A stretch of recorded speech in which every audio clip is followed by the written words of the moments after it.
I think we are live, Dr. Fatma. You can start. بسم الله الرحمن الرحيم. السلام عليكم ورحمة الله وبركاته.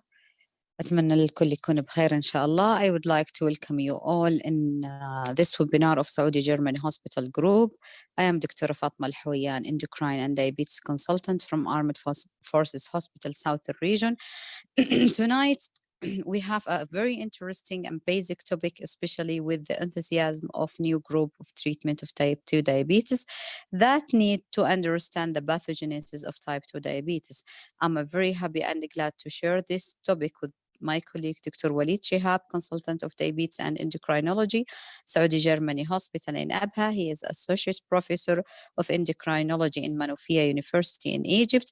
And our dear panelist, Dr. Arif Ata, consultant diabetology in Saudi Germany Hospital, Jeddah, and Dr. Dia Awais, consultant internal medicine and diabetes from Saudi Germany Hospital, Jeddah. You are welcome, our panelists, for any questions and comments. Our program accredited by 2 CME hours from Saudi specialties from health specialties. Please, for registration, enter correct information using the registration link. And to have this CME hours, you should attend all the session. And welcome, Dr. Walid. The mic is yours. Thank you, Dr. Fatma, for your nice introduction. It's a pleasure to be with you today for this webinar. Of course, we are proud to be members of the Saudi German Hospital Group, and this is the first session for us, and I hope it will be repeated again, inshallah. My speech today would be on the pathogenesis of type 2 diabetes, and when we speak about type 2 diabetes, we are speaking actually about a pandemic. As you see in this map, every spot in the world is covered with diabetic patients. We have a lot of millions of diabetic patients all over the world, but the prevalence is different from one area to one area. And as you see here in the key of the map, when the color comes darker, this means increased prevalence. And where are we? We are here.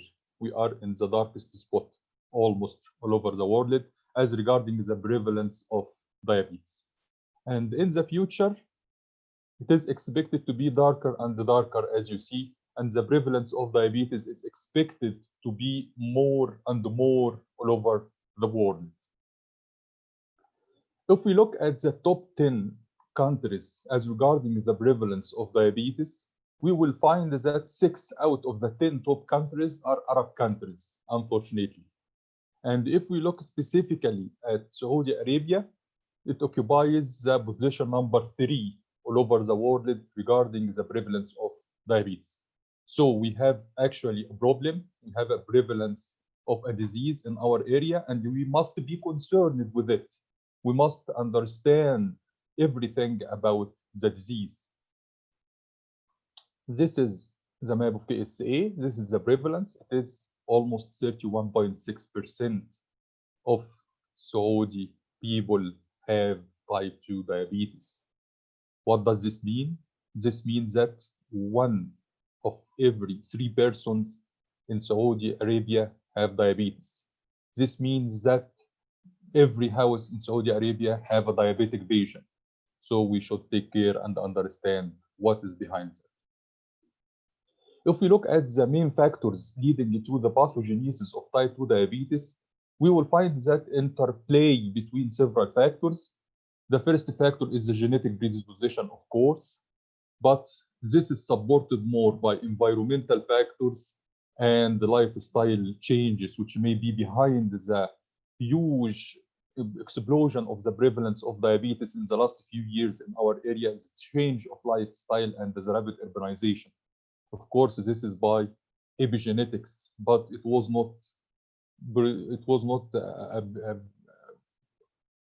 wasn't appear for us before because the lifestyle was against the expression of these genes. Let us see how insulin is secreted from our body. This is a beta cell of the pancreas.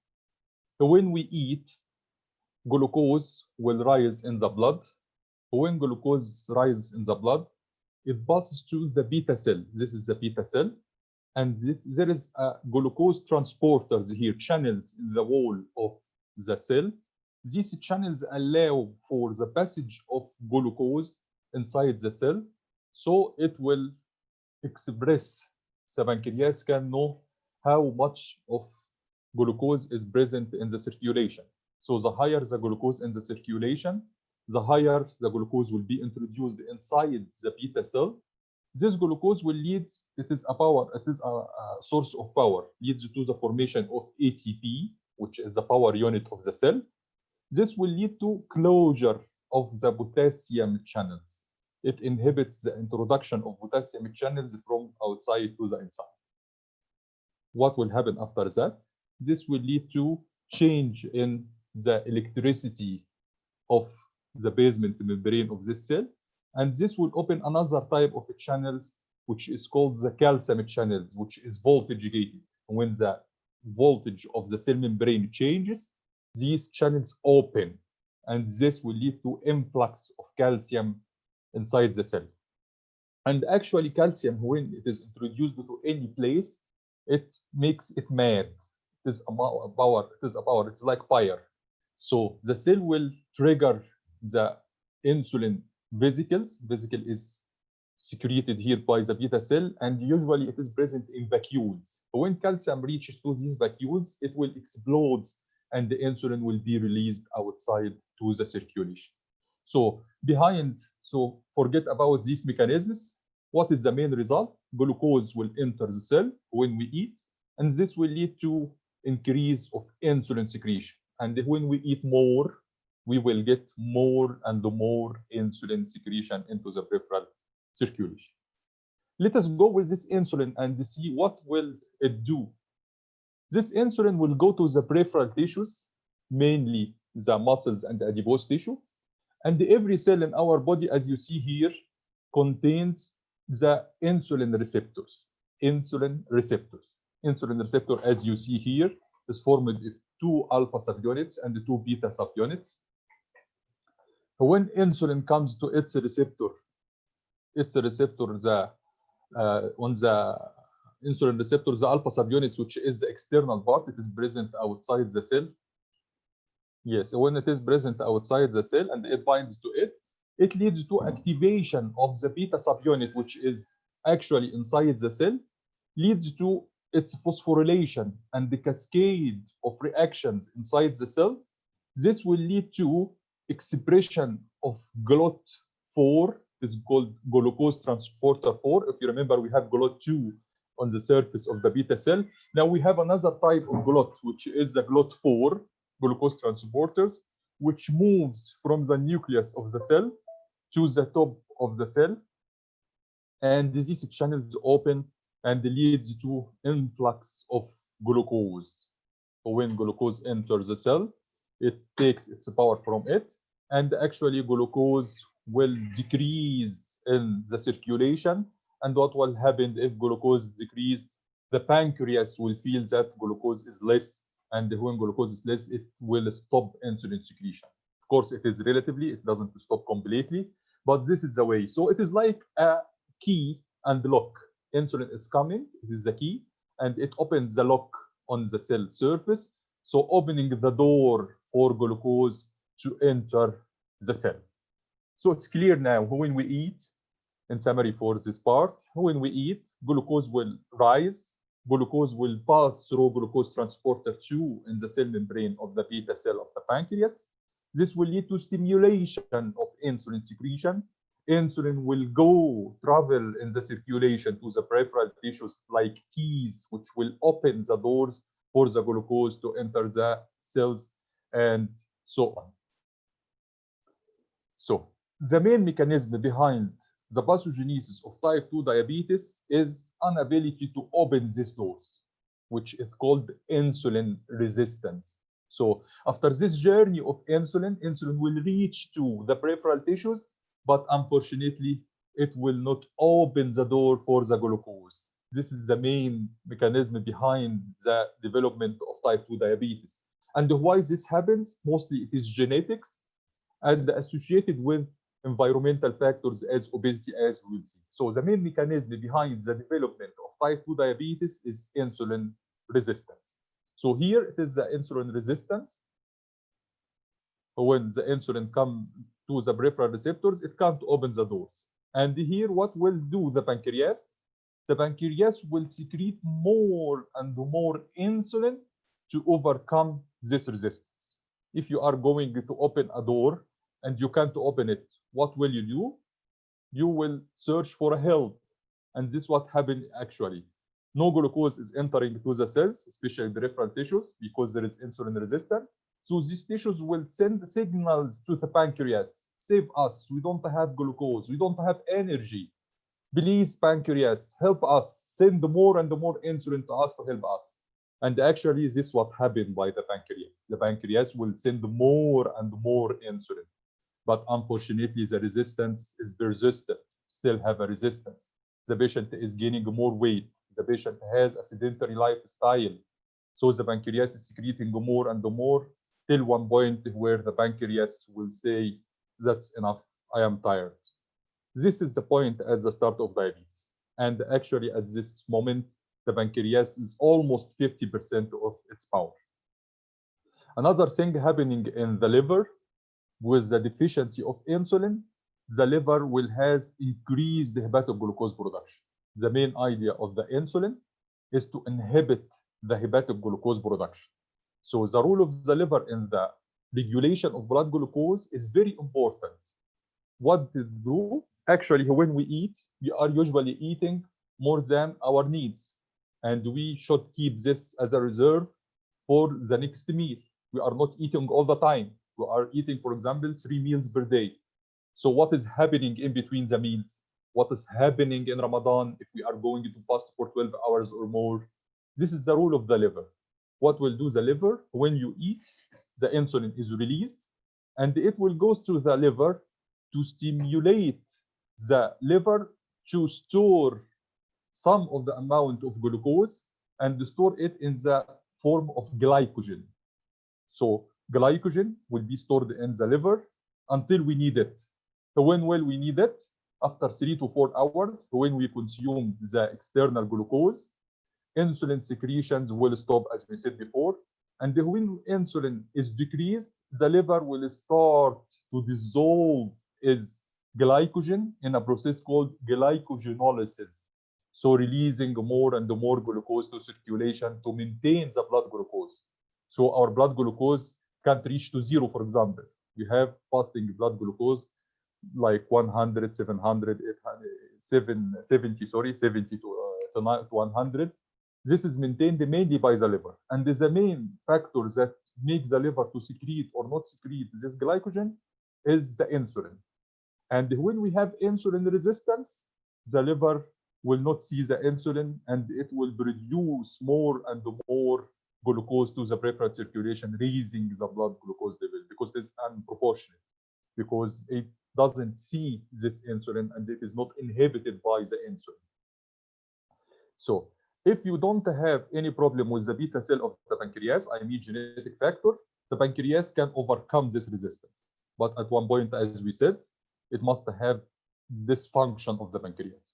So this is the classic picture of the pancreas, peripheral of type 2 diabetes, peripheral resistance, beta cell dysfunction, increased hepatic glucose production. This is the triad or the pathogenesis of type 2 diabetes. And from where we learned this points, actually, we learned that from the UK DDS study, United Kingdom Prospective Diabetes Study. This is the largest ever study done on diabetic patients. And almost we know most of our knowledge on diabetes, we take it from this study. So if you want to learn diabetes well, you have to study this study very well. United Kingdom Prospective Diabetes Study. It was run on 20,000 patients with newly diagnosed diabetes and followed them for 20 years to see how it is going with them, to understand diabetes. And actually what they found, at the time of diagnosis, this is the time factor and this is the beta cell function. So at time 0, at the beginning of diabetes, we found that there is a progressive decline of the beta cell function. The beta cell function is going down. Why? Because there is an insulin resistance in front of it, and it is exerting more function until it becomes a phase. So if we return back and extrapolate this line, what will we find? We'll find that 100% of the pancreas, it was 10 years before, 10 to 12 years before the development of the diabetes, there was a struggle actually from the beta cell to overcome this resistance. Oh, doctor, I have diabetes just yesterday. Isn't this a surprise? No, sorry, my friend. This is not a surprise. You have pre-diabetes. You have struggling of the beta cell 14 years before. So it is not from fight with my wife yesterday. No, actually, it is just a trigger.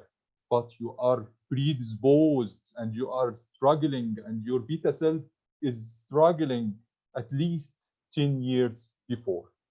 And what we learned also at the time of diagnosis of type 2 diabetes, at day 0, we lost 50% of our beta cell mass, unfortunately. So don't look at the tip of the iceberg. Diabetes is like this iceberg. As you see, this is what we see, small part. Diabetes started yesterday. Diabetes started the last week. But actually, diabetes is coming from a long journey of genetic predisposition. During this period, we have hyperinsulinemia, we have insulin resistance, we have dyslipidemia, and there is deterioration of our blood sugar, not reaching to the level of diabetes, but it is called stage 2 or pre-diabetes, where there is mild elevation of the blood glucose. And of course, it is symptomless. The patient doesn't feel anything. The patient is normal. He is not a patient, actually. He will not come to your clinic. He is not a patient. And if you tested his blood glucose at this stage, which is very long duration, if you check his blood sugar, it will be normal. And during this stage, which is stage 2, there is mild elevation, and the patient will not give care to it. And the patient will come to you at any point of this tip of the iceberg. So diabetes, unfortunately, ladies and gentlemen, is the end of the story. It is not the start of the story. So if you have a patient diagnosed today with type 2 diabetes, this doesn't mean that he has a mild disease. You must take care of your patient, and you must deal with him according to all guidelines as end-stage patient, exactly as if he has myocardial infarction. So all the guidelines agreed that type 2 diabetes is equivocal to cardiovascular disease because he passed by all these stages before he comes to you at any point of this.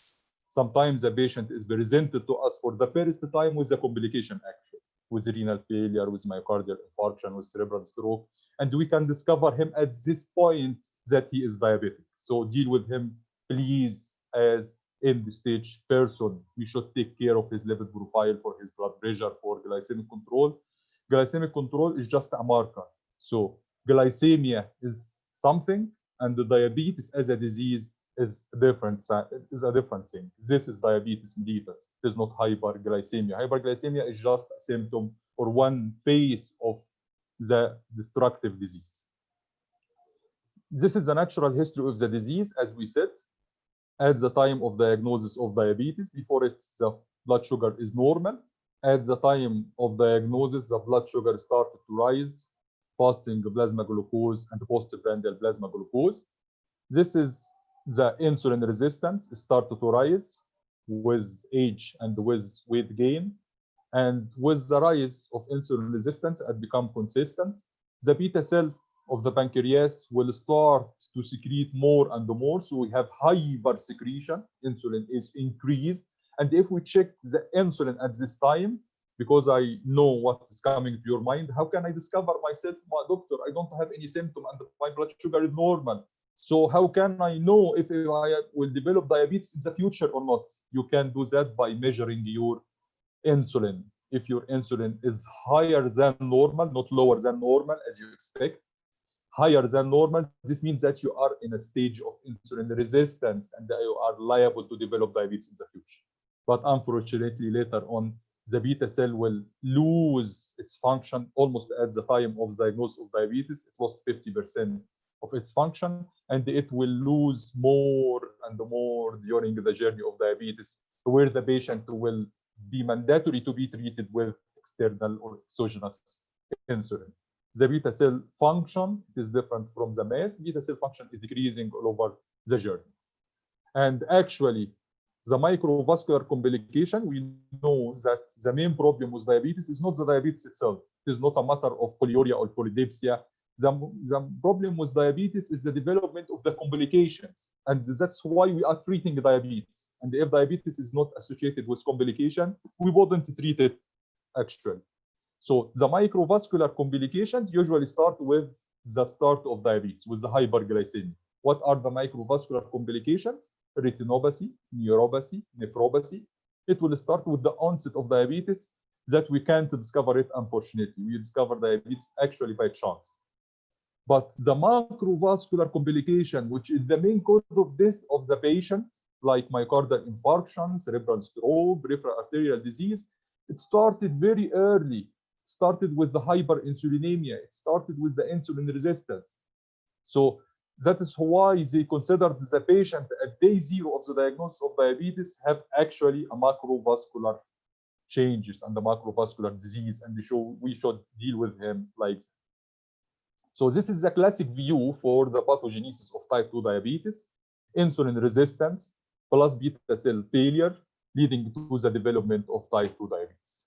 But with the advance of science, we found many interplay between different organs sharing in the development of diabetes, like the incretins, which will come from the GIT, gastrointestinal tract, like the role of the kidney, like the role of the brain. We will discuss this now. What is the role of the intestine in the development of diabetes? They found that like 10 years ago, that is something called incretins. And what is meant by incretins? Incretins means intestinal hormones. And what does it mean? It means when you give someone, a normal person, not a diabetic person, and you give him 50 grams of glucose, like IV, or the same person gives him the same amount, like oral. He will drink 50 grams glucose, or injected by 50 gram glucose. What do you expect for the insulin secretion? Which one will stimulate the pancreas more? All persons expected that when I am injecting glucose directly into the circulation, it will go directly to the pancreas and it will stimulate the pancreas earlier, and it will lead to stimulation of more and more insulin. But what happened is the reverse. The reverse happened. The oral glucose stimulated more and more insulin secretion. And why is that? This is because when glucose comes through the intestine, it releases hormone. It is called GLP-1, glucagon-like peptide 1.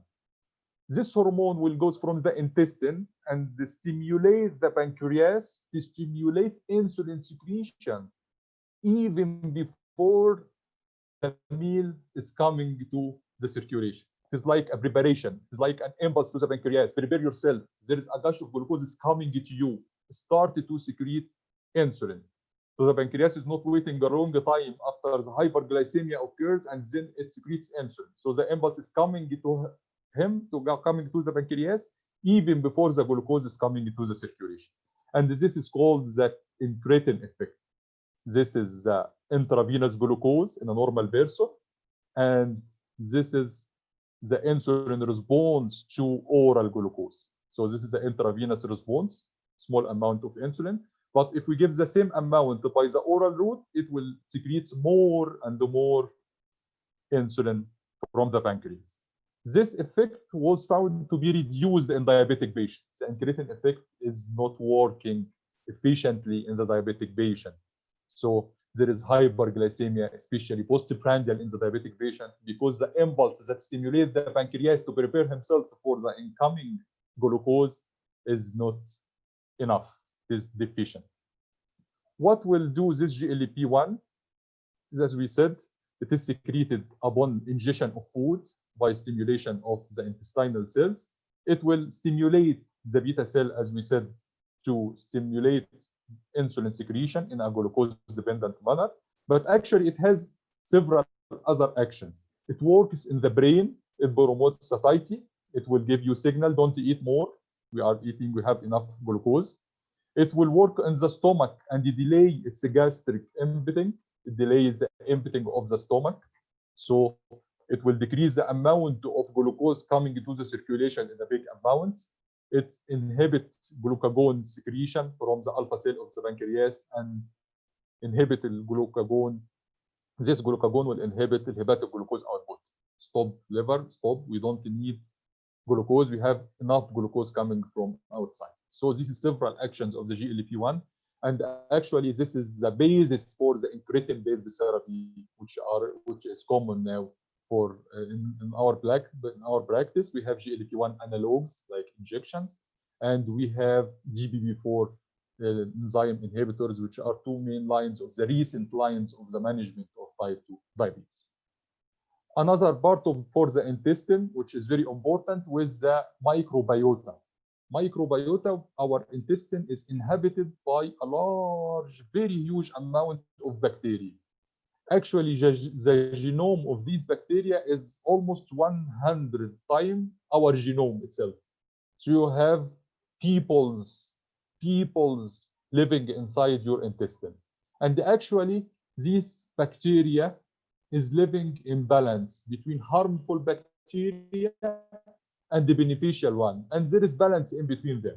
From where this bacteria come to our intestine, usually it is with birth, during the birth. From the birth canal, the baby will swallow secretions from the vaginal tract of the mother, and this will be stored in the intestine and will be inhabited with this microbiota. And actually, this microbiota is specific for every one of us. Every one of us have his own specific microbiota, which is responsible for many diseases and many health issues. If we have balance between the beneficial and the harmful bacteria, it will protect the membrane of the intestine. It will not allow for entry of any toxins from the inside of the intestine to inside the mucosa to reach to the circulation. But if we have imbalance, which is called the dysbiosis, dysbiosis is the change of our microbiota genome. It will change it. And maybe the harmful bacteria will overcome the beneficial bacteria. This will lead to disintegration of the cell membrane and entrance of lipopolysaccharides, which is toxins actually. These cytotoxins will be dealt by the body as foreign bodies, and it will lead to inflammation. And this will affect, this inflammatory response will affect two things. It will affect the beta cell, leading to its dysfunction, and it will affect the peripheral receptors and leading to more and more insulin resistance. So change in our microbiota, why this microbiota changes come? It comes with change of our immunity, change with antibiotics. When you are taking antibiotic without need, it may kill your beneficial bacteria and leave the harmful bacteria to change your genome. It is involved in many issues, this microbiota. This is a new science. It is involved with cancer colon, with obesity. Like here, this is a normal person, and this is normobiosis. So the bacteria will deal with your nutrients in a way which is different from another one, which has different types of bacteria, which is the harmful bacteria. So when we have harmful bacteria, so it cannot deal with your nutrients. It may lead to obesity, and the obesity, of course, will lead to insulin resistance. It is the main factors behind the insulin resistance. And actually, it has many applications, the microbiota. Even they now transplant the feces of one person to another person. And there is successful processes like that. So if I get the feces from a thin individual and implanted it by colonoscopy in the abdomen or in the intestine of an obese person, he may turn into a a thin one. This is under the research, of course, it is not applicable. It is applied in cancer colon only. It's called the fecal transplantation. And actually, it is successful up till now. But there is fear that when we transfer the feces, we will transfer to him beneficial and harmful bacteria. So that's why it is not applied on a wide range up till now. But it is one of the new mechanisms behind the development of type 2 diabetes. What is the role of the kidney of diabetes? It is discovered recently, few years ago. We discovered the role of the kidney in the development of type 2 diabetes. How? This is a nephron of the kidney, as we know. All our blood is filtered daily through the kidney, and our blood containing the glucose. So all glucose will be filtered. We have filtering of 180 liters per day is filtered through the kidney, which contain 1,000 milligram per liter of glucose. So actually 180 gram of glucose will pass daily through the kidney, filtered through the nephron. And all this amount will be absorbed from the proximal convoluted tubule. It is reabsorbed again and goes back to the circulation as a saving of energy. If our glucose is going out and pass in the urine, we will need more and more sugar and glucose all over the day to maintain our energy. So as a saving from God, all the filtered glucose is reabsorbed from the proximal convoluted tubules, 160 gram, and 20 gram for the distal part of the proximal convoluted tubule. So no glucose normally is passing into the urine. But actually, this system is not strict. So if your blood glucose level is going above 180, some of the glucose will pass to the urine. It will not be reabsorbed, and it will appear in the urine. And it is like a protective mechanism from God. So if you have more and more glucose, to protect you from the reabsorption of this glucose to the circulation again, it will escape and pass through your urine to the outside. So preventing you from the severe hyperglycemia. But what is happening in the diabetic patient? This is the normal person. If you have glucose below 180, all the glucose will reabsorb it and it will not appear in urine. But if you reach it to 180, there will be escape of some glucose in the urine, and it will increase. The higher the blood glucose, the higher the amount of glucose will be excreted in the urine. But what is happening in type 2 diabetes? In type 2 diabetes, there is shift of this threshold. Instead of at 180, it will work at 250. So if your blood glucose is going to 180, nothing will come in urine. 190, nothing. 200, nothing. Until 250, start to escape the glucose. So more and more amount of glucose will be reabsorbed through the circulation and will goes, and of course it will go to the circulation, making more and more load on the hyperglycemia, which is present already in the circulation. So this is discovered recently that the kidney actually share in the development of hyperglycemia in type 2 diabetes.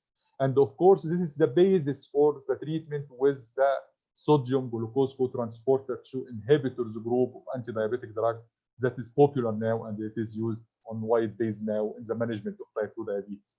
It leads to the escape of glucose at earlier stages. It prevents the reabsorption of glucose. So the patient will lose more and more amount of glucose through the kidney to the outside. The role of the brain, one of the most recent theories behind the development of type 2 diabetes, is the problems that happen in the brain. Actually, we said that insulin is required for the introduction of glucose to all tissues. But actually, this theory is not working in 5 places, which is mandatory to have glucose without insulin, like the RBCs, like the brain, because it's essential to have its need from glucose, so no need for insulin for it. One of these parts is the brain. And we saw before that there is no insulin receptors in the brain, which is discovered not to be true. And we discovered that the brain has very important role in the regulation of blood glucose. The pancreas is receiving signals from the nutrients that we eat, mostly from the GLP-1 hormones, and it has signals from our adipose tissue by a hormone called leptin.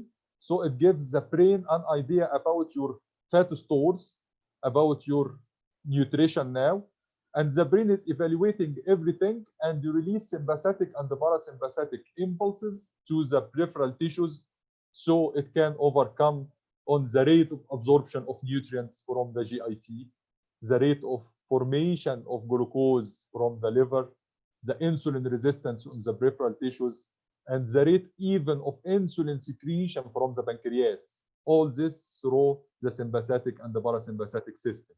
And it was found that there is a resistance in insulin at the level of the brain that may be behind the development of type 2 diabetes, which is a very recent discovery actually. And this leads to the Alzheimer's disease. Alzheimer's disease is mainly cognitive dysfunction due to insulin resistance in the brain. And they now name Alzheimer's disease as type 3 diabetes. We have type 1 and type 2. And this is the new term given to Alzheimer's disease because it leads to cognitive dysfunction because of insulin resistance at the level of the brain itself, which may lead to the dysregulation of blood glucose at the peripheral tissues. Another thing behind the development of diabetes, which is recently discovered as well, is the disturbance in the sleep pattern. One of the main causes behind the large prevalence of type 2 diabetes in our population worldwide. It is the change of the sleep rhythm. Maybe one of the drawbacks of the electricity is that people are not sleeping by night and they are now sleeping by the day. So our nature, we are designed by sleeping by night, and this will lead to release of growth hormone, leptin secretion, gluconeogenesis, and this will lead to inhibition of metabolism. It is like a maintenance of your body during sleep. But if you are during the wake time, there is another hormones which will be secreted, like adrenaline and noradrenaline, and this leads to insulin secretion and overaction from the muscle and the lipogenesis. So if you are deprived from sleep, the reverse will occur.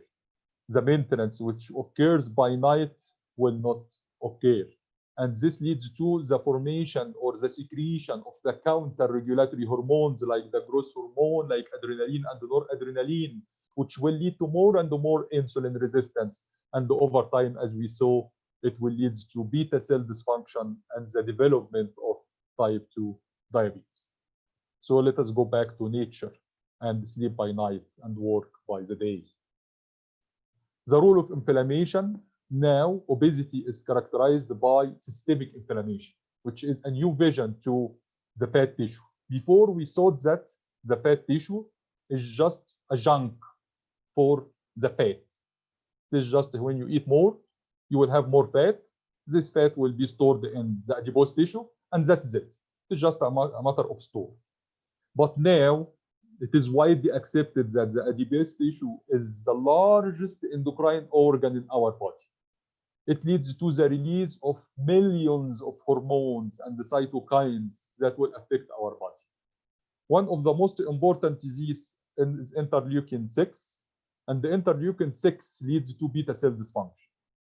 We are in the era of the COVID now, and the interleukin 6 is one of the incriminated factors behind the inflammation that occur in the lung and the peripheral tissues in COVID positive patients. This is more in the obese person. And the cellular inflammation will lead to insulin resistance and the leptin resistance, leading to more and more weight gain, and the weight gain leading to glucose intolerance, which will lead to more and more cellular inflammation and more insulin resistance at the level of the peripheral tissues.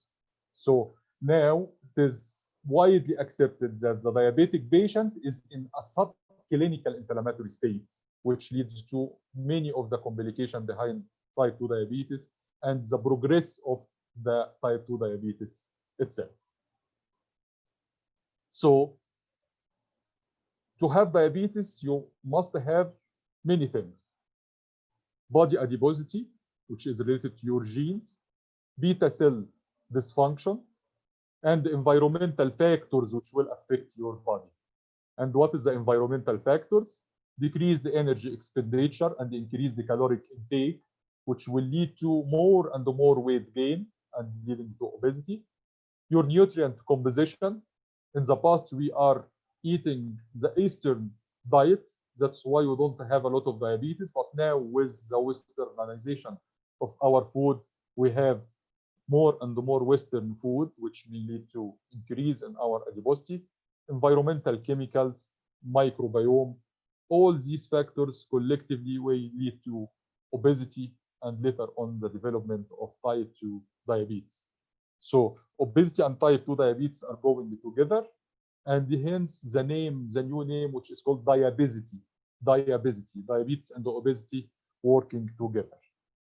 So in summary, this is the classic view, which is insulin resistance and relative insulin deficiency, leading to hyperglycemia and type 2 diabetes.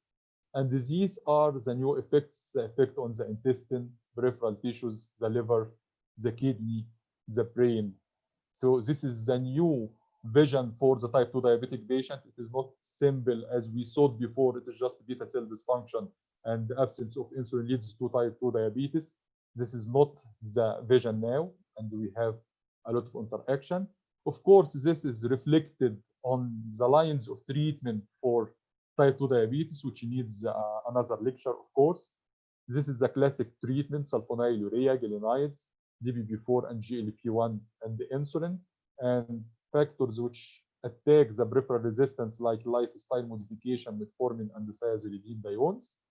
And I have less classic or new lines of treatment like SGLT2 inhibitors and the alpha glucosidase inhibitor and the bromocriptine. And it needs another lecture, as I said, to discuss every one of these groups, but it all depends on the pathogenetic mechanisms that we discussed before. And without understanding the pathogenesis of diabetes, we can't invent the treatment for it. So now, the pathophysiology of type 2 diabetes is not like a simple bicycle with a pedal, handle, wheels, like this one. No, we are now looking at diabetes as a complex disease. It is like an aeroplane cabin. Thank you for your attention.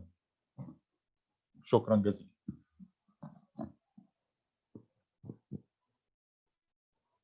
The mic with you, Dr. Afat.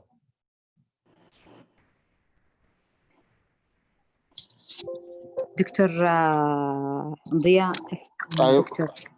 if you have any comments or any.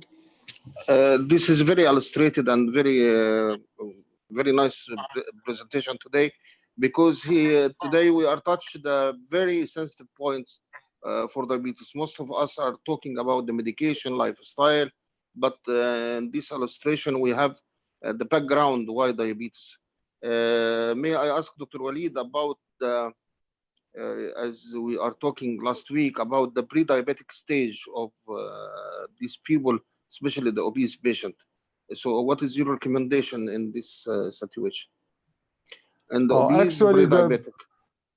Yes. As we said, the progression of diabetes, usually the patient before developing type 2 diabetes, the full-blown picture, he will pass through the pre-diabetic stage. During this stage, the patient is very vulnerable. He doesn't have any symptoms. He have all the complications that will occur to the diabetic person. But the positive point in this stage, you can reverse this patient to return to normal. If the patient developed diabetes, no return, and he is going to one way. But if you can catch the patient in the pre-diabetic stage, which is actually a difficult task, because it needs collaboration from the government, because the patient doesn't have any symptom. So that's why you have to go to the patient, and the patient will not come to you. But if you discovered him during this stage, you can resolve and save the life of this patient. It's a very important topic, of course, Dr. Nicely. Also, I have a comment about, may I ask you about the sleep disturbance? The people, some people are working, today is night, tomorrow is morning shift, and especially in the medical field. So are these people risky for diabetes? Of course, we are the most risky for diabetes and for more diseases. Unfortunately, it is the tax of our duty. Of course, anyone will go to sleep by the day and wake up by night. He is more liable to develop diabetes, unfortunately, because there is a disturbance of the counter-regulatory hormones, which will antagonize the action of insulin. And if it is for 1 week or 2 weeks, no problem. But if it is for your life, so you have to pay for that. Are these also affecting the diabetic patients? Of course, affecting the control of diabetes. So that's why we can explain some people have control of the A1C, but fasting blood sugar is not control at all. Yes, exactly. Yeah. Because of the counter-regulatory hormones is more and more. Yes. I agree Thank with you. you. Shukran for your guide explanation. Thank you. Shukran. Assalamu alaikum. Assalamu alaikum. Thank you, Dr. Walid, for this informative, illustrated presentation. It's very nice presentation. Actually, we need to understand the pathogenesis. You know, the management of diabetes, we should understand the pathogenesis. I remember that Dr. DeFronz, one of the important professors in sharing the ADA guideline, he recommended before, we should manage diabetes depend on the pathogenesis, not only hemoglobin A1C. And even we should intensify the treatment as early as we can. As you mentioned, Dr. Walid, at the diagnosis of type 2 diabetes, always we lost already 50% of the beta cell. And if we are not intensify the treatment in the next after diagnosis, we will lose the remaining of the beta cell reserve in next to 10 to 12 years. And as you mentioned, Dr. Walid, for me, it's surprise that Alzheimer disease is type 2 diabetes 3. This new information for me. And the most important factor, predisposing factor in our area is bad lifestyle and bad food habits. Of course, it will lead to obesity, and obesity will lead to metabolic syndrome. And as we know, metabolic syndrome will increase truncal obesity or insulin resistance or pre-diabetic or hypertension and dyslipidemia. And in spite of we have a lot of medication now, we are still away of target hemoglobin A1C. And this because of the bad habits of food, lifestyle, and reluctant or lack of intensification or fear of the complication was most common barrier for treatment, like hypoglycemia or gaining body weight. As we know, there is some medicine, some anti-diabetic medication associated with higher incidence of hypoglycemia and decreased body weight, like sulfonylurea or old generation of insulin. And now we are lucky. Now we have a lot of medication. We have a medication working with different pathogenesis, and even with decreased body weight, with low incidence of hypoglycemia. So I am very, very happy to attend your presentation today, Dr. Walid. It's very informative, and I thank you very much, Dr. Walid. Thank you, Dr. Ali. Dr. DeFronzo is a very famous endocrinologist, and actually he has his own school. He usually, against the guidelines in that, we start usually with monotherapy, and if not controlled, going into the second therapy, and this is called the treat to target. But his inspiration, you are not treating the patient to target, you are treating the failure. You are waiting until your patient is failing, and you are going to the next step. And he recommends, but this is not on the guidelines, and I don't advise anyone to do it until it is be formal, to start with triple therapy at day 0 from diabetes. As long as we understand the pathogenesis of diabetes, so you don't give incretin for the patient, and you know that he has incretin defect, he has insulin resistance, and you don't give him treatment for insulin resistance. From day 0, he recommended to give triple therapy, which is against all the guidelines. So Yes, Dr. Walid. I agree Yes. with you, Dr. Ali. You know, Dr. Walid, there is a lot of changes, the updated guideline. Yes. This now the European Society of Cardiology 2019 and 2019 they approved you can start with SGLT2 or GLP Yes. even before metformin. Yes, If the patient yes, has exactly. established cardiovascular or high risk. Exactly, exactly. And all the guideline after that they recommend the same molecule in the second line if the patient has cardiovascular disease. There is a lot of changes now, and all of them around the pathogenesis. It's very interesting, very informative presentation, Dr. Walid. Thank you very much. أشكرك دكتور عارف. أشكرك. Dr. Walid, we have a lot of questions from the audience. The first question related to the pathogenesis. Does ER3 and ER atoms have a role in diabetes? ER. Three and atoms. What is three and atoms? I don't understand the expression, Dr. Rafat. Maybe Dr. Arif or Dr. Dia, they have an idea. Maybe you're talking about the emergency and the stress. Stress, Yes. but not three. Stress. Yes. Of Yes. course, we answered this question with Dr. Dia. Stress, of course, it will increase for doctors working in the ER. Of course, they are liable from the stress because it increases cortisol and the growth hormones, and all these hormones are counter-regulatory and antagonize the action of insulin on the peripheral receptors. So, of course, doctors or nurses working in the ER and they changed the lifestyle and the sleeping pattern of them, of course, they are liable to develop diabetes, especially if they have genetic background. The second question, when do you decide that a patient with type 2 diabetes has to begin to be given insulin? Usually, type 2 diabetic patient will take insulin in two situations. Maybe at the first diagnosis of type 2 diabetes, if his blood glucose is very high, and we have here what is called acute glucotoxicity. So the beta cell of the pancreas is unable to measure the glucose in the peripheral circulation to secrete insulin accordingly. So our main target here is to reduce the blood glucose to make resetting for the beta cell to start to check the glucose in the blood and start to secrete any. And this is temporary insulin installment. Another situation is the development or the conception. So when the lady is pregnant, she will be shifted to insulin because oral hypoglycemic drugs are not safe for the baby. The third situation is during emergency. If someone with type 2 diabetic patient is going to surgery, he will be shifted to insulin. And all these issues are temporary. But when to give permanent insulin, maybe this is a question. This is with what is called the secondary failure of the beta cell of the pancreas. Usually with treatment, it is better to discuss the treatment in another session. But with treatment, like as we said, we have 50% loss of the beta cell of the pancreas at the time of diagnosis of diabetes. And later on, we are losing 5 to 10% each year of the beta cell. So almost after 5 to 10 years, we don't have beta cell reserve. So at this time, we have to initiate insulin, and it will be permanent in this situation. How can I know that the patient reached to this point? If he is taking triple therapy, 3 oral anti-diabetic drugs with the full dose, and we didn't reach to our target of HbA1c, which is 7. If the patient is taking this, this means that you will reach to the secondary failure of beta cell, and he has to take insulin forever.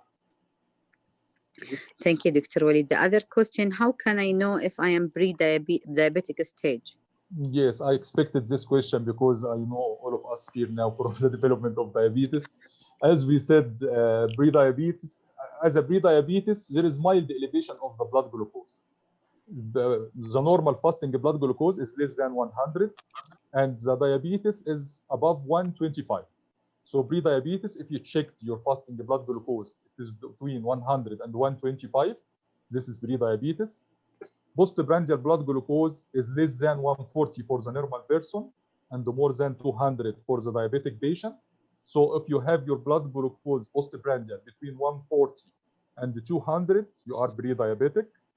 And HbA1c, which is a cumulative sugar, it should be below 5.6. but the development of diabetes at 6.5. So if you are between 5.6 and 6.5, you are pre-diabetic.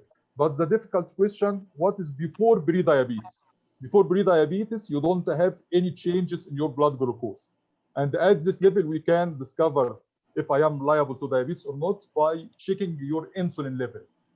And there is expression of insulin, which is the C peptide. It is a laboratory test. We can check our C peptide. If it is high, this means that there is a struggle and there is insulin resistance, and your pancreas is secreting more and more insulin. And actually, this is a formula produced by Defronzo that Dr. Arif spoke about him now. It is called the HOMA-IR. It can check by the fasting insulin and the fasting glucose, and it has a special formula. You can calculate it for yourself, and you can know if you have insulin resistance or not. Dr. Walid, تفضل. I have comment بس because always the people, the pregnant lady, when she delivered and disappeared diabetes, they thinking that it is okay. This one of the important pre-diabetic patient should be do call screening, continuous screening, because this one of the important pre-diabetic, and we know that some of them after delivery become to normal, but they considered as a pre-diabetic and should follow up and with repeated screening every now and then. Yes, 50% of them will develop diabetes in the future. Yes, yes. So yes. they are high risk, of course, for the development. Yes, yes. Okay. So at least 6 months after delivery, she should follow her blood sugar. Yes, Sure. Dr. Dia. Yes, Sure. yes. Dr. Walid, because we are running out of time and we have a lot of questions. We have question now, role of dopamine agonist in treatment of diabetes. Is it available and approved in KSA? No, I don't have anything about dopamine. I don't know. Dr. Dia or Dr. Arif, do you have any idea about The same, dopamine? Dr. Walid. The same. I didn't know.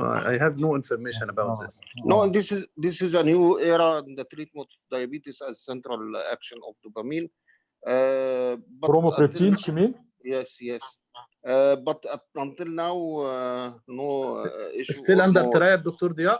Still, no. There is a lot of investigation about this problem because they said a central action of this. If they speak about bromocriptine, yes, it is not approved yet. But not approved. Acting through what? Through satiety مثلا ولا through what? يعني ولا No, still under? Still under. Still under بس. Okay, Yes. under study. Yeah. There is one comment, Dr. Walid. Thanks for a great presentation. I have a comment and a question. The comment is the story of the role of kidney in diabetes pathogenesis is not new. The question is, what is the effect of diabetes on endothelial function and vice versa? And the second, can you answer this question? We'll come to the second question, Dr. Okay. Of course, diabetes, the main problem of diabetes is the endothelial dysfunction and the vascular complication. Now they consider diabetes as a cardiovascular disease. All the complications that come from diabetes, it comes from the vascular element. So on the microvascular level, it will affect the kidney, the retina, and the peripheral nerves. And the macrovascular, it will affect the big blood vessels. So of course, there is a big effect. And the diabetic nephropathy, diabetes is the main leading cause of renal failure worldwide. Okay. The second question, as you know, patients with end-stage renal disease usually have their A1C got normalized. The damage happened already, but the question is that, are the consequences you talked about will be diminished? No, the consequences will not be diminished because actually the renal patient will be vulnerable to cardiovascular complications more than the diabetic patient himself. Why? Because of the accumulation of the toxins, which will aggravate the condition. Why the glucose is improved in the renal patient? Because of the decreased clearance of insulin. So insulin is actually degraded in the kidney, and when the kidney is failing, so insulin will work for more time. And actually the patient is come with happy because his blood glucose is improving, and he think that he is improving.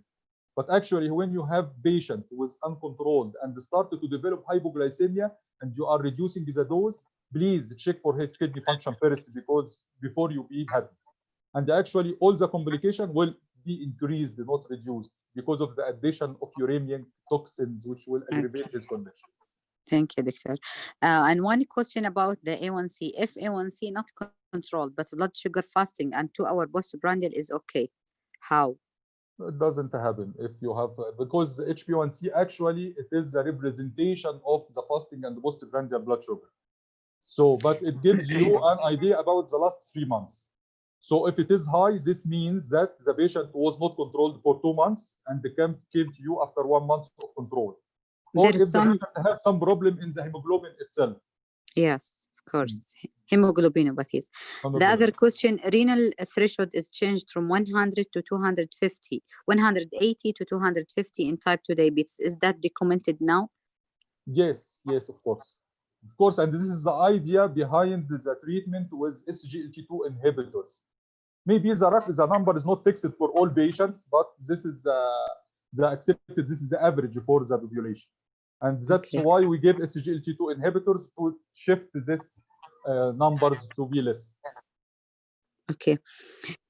Can we do serum insulin estimation in diabetic patient? How does it modify treatment in type 2? Usually we do the test actually in patient we know type 2 and the type 1 diabetes. Type 2 is usually coming before after 40s and usually in obese persons, while type 1, which is another story, it is destruction of the beta cell of the pancreas. Usually it comes in children and in thin individuals. This is the classic pictures of type 1 and type 2. But sometimes we have someone in middle age, like 20, 25, and he is not obese. And we are in doubt if he is type 1 or type 2. And of course, the management is completely different. Type 1 will be given insulin forever, and type 2 will not receive insulin except after 10 years. So at this point, we can check the serum insulin to be sure that he is type 1 or type 2. This is the situation when we check the insulin. Okay, Doctor, because we have a lot of questions and we are out of time, we will answer 2 questions. The first question, is metformin safe during pregnancy all trimester? Yes, actually, metformin is safe during pregnancy, but there is no recommendation to start it during pregnancy. But if the lady conceives on metformin, she can continue through her pregnancy with metformin, and mostly it is safe. But there is no recommendation to start it during pregnancy. Okay. Is there any prognostic value for checking insulin level in pre-diabetic stage? Of course, it's for the diagnosis, and actually now it is for the research purpose only. We don't check it actually because the story is clear. If you are obese and you have a history of type 2 diabetes in your father or your mother, and your blood glucose started to rise, for sure, it is the story that we said before. So no need for cost to check your insulin. Dr. Walid, thank you, and Dr. Arif and Dr. Dia. Dr. Walid, really, it was a very interesting and very good topic that you said. And we have a really good feedback from the audience and many questions. And all the audience is asking about the recorder of the lecture. If the organizer can answer the question, they want it will be available and streamed on our YouTube channel. So they will be available for them. Okay, thank you all, and thank you Dr. Walid, thank you Dr. Fatma, thank you Dr. Dia, thank you Dr. Yasser Eid, thank you all of you. Thank you Dr. Walid too much. شكرا جميلا. شكرا You are welcome.